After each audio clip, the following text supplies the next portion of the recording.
Hello everyone, CGPSC ABCD में आप सभी का फिर से स्वागत है।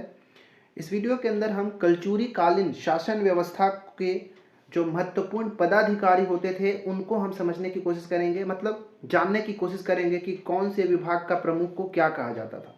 देखिए, ऐसे शॉर्ट्स वीडियो बनाने की मुझे इसलिए ज़रूरत पड़ रहा है क्योंकि कई बार से होता है कि जो सीरियस पढ़ने वाले स्टूडेंट्स होते हैं, एस्पिरेंट्स होते हैं, हर जगह किताब लेके तो जा नहीं सकते, तो क्यों ना उनके लिए एक पॉकेट डिक्शनरी या पॉकेट मटेरियल की तरह ये सब काम आए कि कहीं भी आप चलते घूमते फिरते ये सब वीडियो को एक बार देख लें तो आपको रिवीजन होता रहे, क्योंकि ये सारे ऐसे टॉपिक्स हैं कि कहीं ना कहीं एग्जाम में पूछे ही जाते हैं। सीजीपीएससी में जितने भी यहाँ पे मैं टॉपिक यहाँ पे लिखा हूँ, जितने भी तरह के विभाग के प्रमुखों का नाम यहाँ पे लिखा हूँ, कहीं ना कहीं एग्जाम में पूछे जाते हैं, कई बार पूछे जा चुके हैं।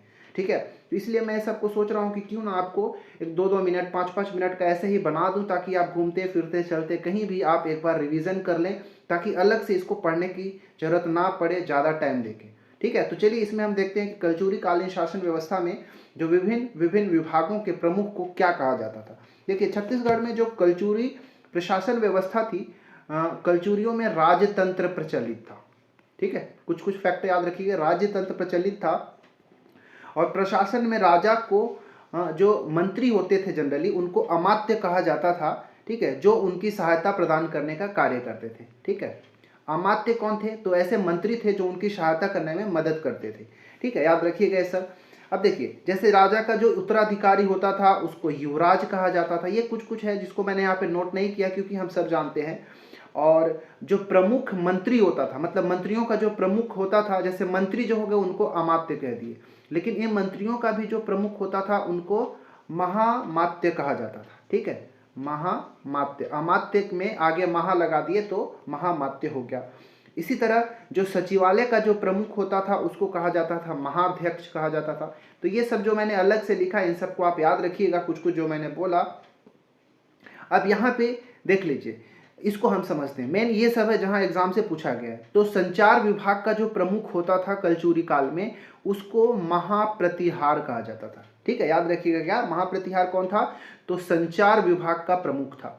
ठीक है, जमाबंदी विभाग का जो प्रमुख था, ठीक है, जो भूमि लगान को निश्चित करता था उसको महाप्रमात कहा जाता था।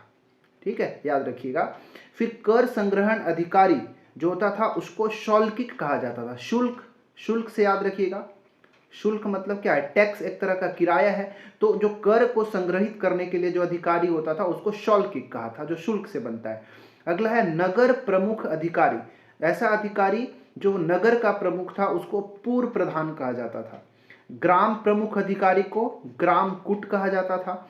विदेशी विभाग का जो प्रमुख होता था उसको महासंधि विग्रह कहा जाता था। ये इंपॉर्टेंट है, पूछा जा चुका है। हालांकि इसमें शौल्किक भी पूछा जा चुका है, महाप्रमाद भी पूछा जा चुका है, परंतु यहाँ से बाकी जो बच गया वो भी पूछा जा सकता है। इसके बाद अगला है दुर्ग या फिर किले का जो रक्षा करने वाला होता है उसको महाकोट्टपाल कहा जाता है। ये भी पूछा गया है।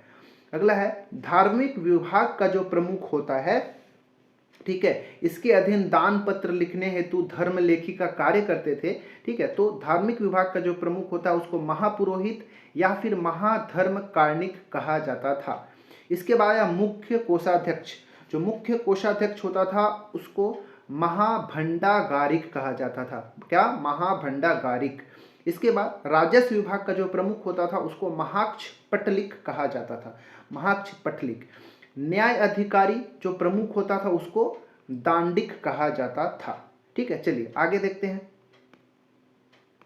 इसके बाद आया मुख्य सेनापति जो होता था उसको महाबलाधिकृत कहा जाता था। क्या कहा जाता था? महाबलाधिकृत।